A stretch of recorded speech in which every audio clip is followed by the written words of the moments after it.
Hi, I'm Dustin Hurst, State Government Reporter for IdahoReporter.com. This is My Fellow Idahoans.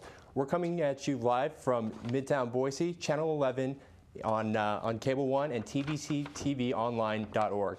Tonight we have a special treat for you. We have two candidates running for the Idaho House District 16 Seat A. We've got Democrat Grant Burgoyne and Republican challenger Ralph Perez. Gentlemen, how are you guys doing tonight? Fine, thank you. You guys ready to go? Yep. I am. Grant? Oh, the nice handshake there.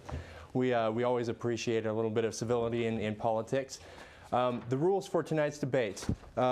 Representative Burgoyne won the coin flip, and he will go first in his opening statement. Each candidate will have 1 minute to give their opening statement, followed by 10 questions prepared by IdahoReporter.com. When questions are asked, each candidate, again, will have 1 minute to respond. If I feel debate needs to go on, we will extend time and add more time if necessary. Representative Burgoyne, like I said, you go first in the opening statement. You have 1 minute. Thank you very much, Dustin. And thank you to Channel 11 for making this debate possible. And I want to thank my wife and the rest of my family and my supporters for making it possible for me to have served a term in the Idaho legislature and to make this run for re-election. I think a fair question is, why did I run in 2008 and why am I running again? I've lived in Boise since 1975. Christy, my wife, and I have been married for 32 years. We have 2 children. We have 3 grandchildren. And what matters most to me is my family and my neighbors in this community.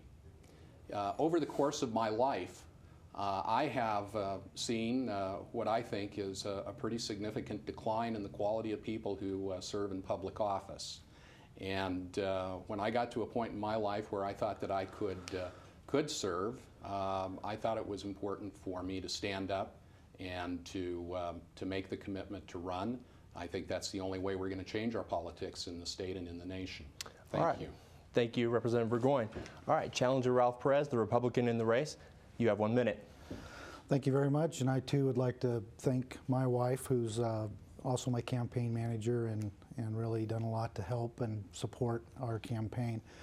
I'm running because of our 2 children and our 2 granddaughters and the future of our state and the future of our country. As I've went around and talked to the thousands of folks in District 16, it's become very clear to me that folks are very concerned about the future of our country, and even though I'm running for state office, they want to talk about the federal debt and the deficit and issues like that, and I believe that our states have a role even at that level in helping to curtail some of the issues that the federal government has put upon our state. So I just really believe it's time for me to get out there and try to do something to represent the citizens of District 16. All right, thank you, challenger Ralph Perez. Now, before we start the debate, the actual questioning, we ask that everybody in the audience, all the wives, the family members, to refrain from clapping or doing anything that might distract the debate. The first question goes to the incumbent in the race, Representative Burgoyne. Of course, the most talked about issue in this race has been education and education funding. The public schools budget was cut by $128 million in the last session. If revenues do not rebound, would you support a tax hike to bolster education funding, or would you support another cut to public schools? Dustin, I think talk of tax increases is premature. We have what I estimate to be about a $100 million tax gap in this state, taxes that go uncollected for various reasons. I worked hard in the last session to see what we could do to hire the auditors necessary at the State Tax Commission and to control what I view as imprudent settlements by the Tax Commission with what I'll call privileged taxpayers that are costing the state a great deal of money. You put $100 million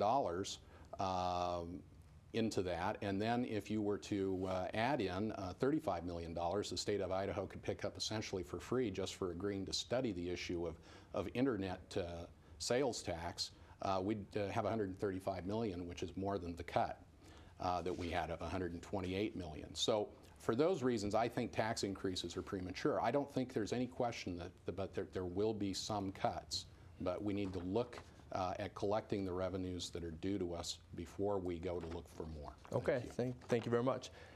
Mr. Perez. Well, I would agree with the need to collect taxes that are unpaid and increasing those efforts, provided the cost to collect those doesn't cost us more than we're getting in. So there's a cost-benefit analysis that has to be done there. I would go a step further than him and say that we don't need to raise any taxes. We're not paying too much taxes. The way we're going to restore our education funding is through reigniting our economy, lowering our tax burden on businesses so that they can begin to hire again and become more competitive both regionally and international. We've lost $300 or $700 million in our budget over the last several years, and you're not going to make that up by raising taxes.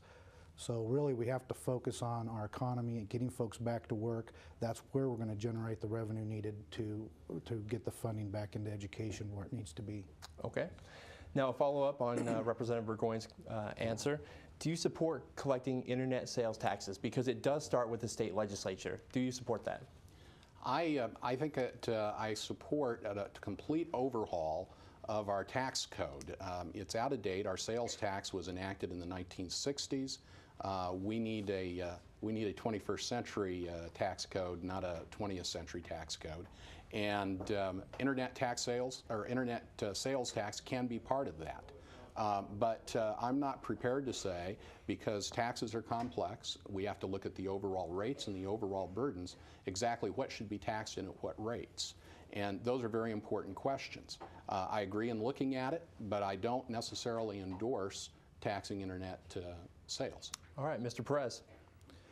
I'm not in favor of raising any taxes at this time. You know, whenever you raise taxes, you tend to suppress the activity that you're raising the taxes on, and that has a negative effect. So no, I wouldn't look to raise taxes.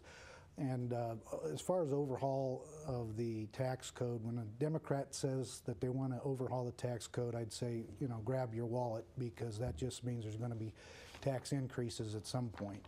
I know they've talked about reviewing the tax exemptions.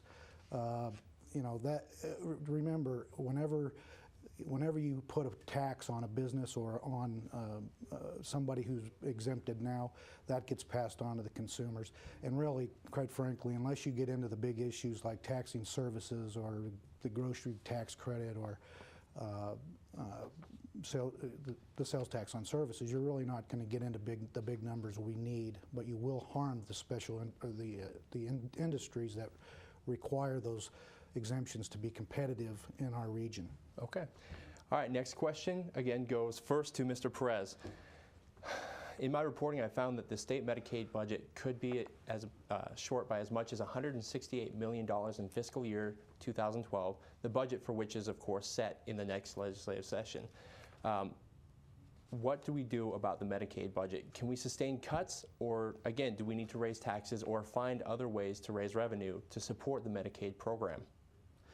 This is a really difficult problem to solve, and to be quite frank with you, I don't have an answer for that. I don't think anybody has the answer for that. It's not only the next year's budget, it's the ongoing budgets that are coming our way because of the new health care law that the federal government passed. It's a real moving target, and so I don't think anybody knows where this is going to end up, but some of the estimates are that the unfunded mandates for Medicaid are going to be anywhere from $300 to $500 million per year when it's fully implemented, beginning in 2014.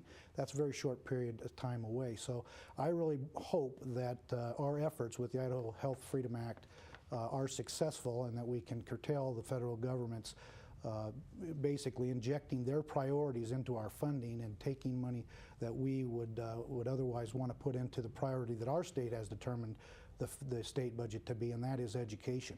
So we've really got to look at getting our education money back in there before we look at putting more money into Medicaid and trying to fund these unfunded mandates from the federal government. Okay, thank you.